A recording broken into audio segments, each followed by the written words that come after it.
จะไว้ทุกคนตอนนี้จอยก็คือจะมาขึ้นรถไฟกลับหลวงพระบางเลยรถไฟคือ2ต่อด้วยกันเลยทุกคนรถไฟตามกันคือยาวคักว่าไงแลสุดทุน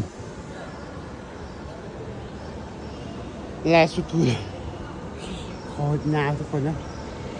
แลสุดเลยมันมี2คันต่อกันแต่ละคันนี่ก็คือจะมี2ตู้ด้วยกันเลยทุกคนมันก็คือคันหนึ่งจะมี9ตู้2คันก็น่าจะประมาณมันคันหนึ่งจะมี8ตู้2คันกับ16ตู้แบบนี้นะทุกคนคือโคตรยาวเอาที่ไปตู้สุดท้ายตู้1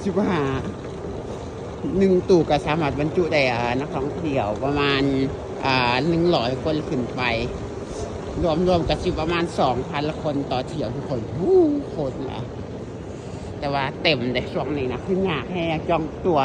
จองรถไฟนี่คือจะต้องใช้เวลาอย่างหน่อยก็2 หรือว่า 3 หมื่นกว่าสิได้มันก็ง่ายเลยแถมมื้อนี้ครับก็เป็นมื้อพิเศษเขาต้องมีกระเป๋าทั้ง2ใบด้วยกันเพราะว่าจะมีเครื่องหลายอันหลายแนวกลับบ้านเพราะว่าจะไปเฮ็ดท่าได้พระเท่า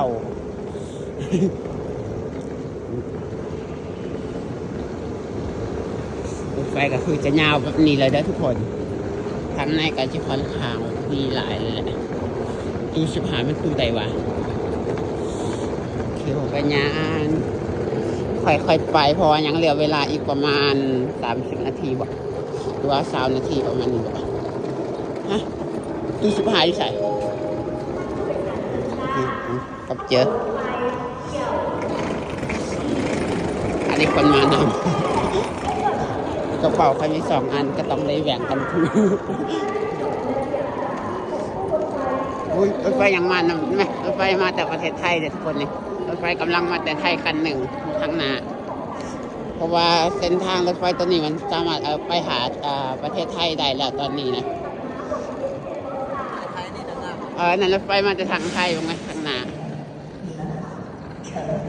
ก่อนโคตรงามแสงมันโอเคเราอยากตัดเอาก็ได้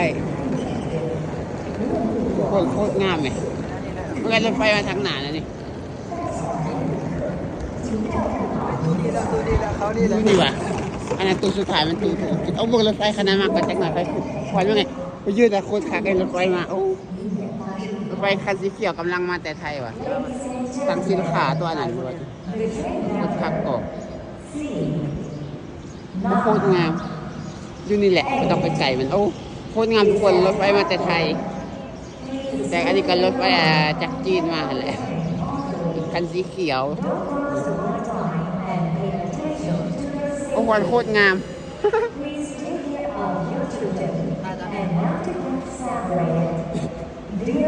ใช่หูวะนี่ถ่ายทุกคนงามเป็นไงไอ้รถไฟมาแต่ทางฝั่งไทยโอ้โคตรยาวบางทุกคนบู๊ว่ายาวสำไหนก็เบิ่งเอาไปพูดแล้วไปทางนี้อันนี้เฉพาะมันอาจจะเป็นคันเดียวเดินแล้วกันคันเที่ยวจะขึ้นมันมี2ต่อด้วยกันและเนี่ยจะเป็นเที่ยว9 โมงถูกไหม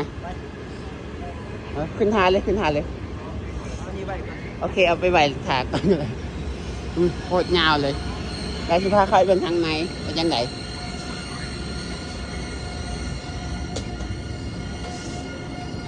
เพราะนั้น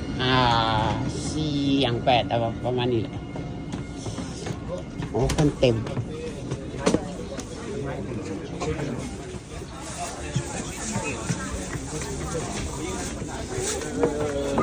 คนเต็มเนี่ย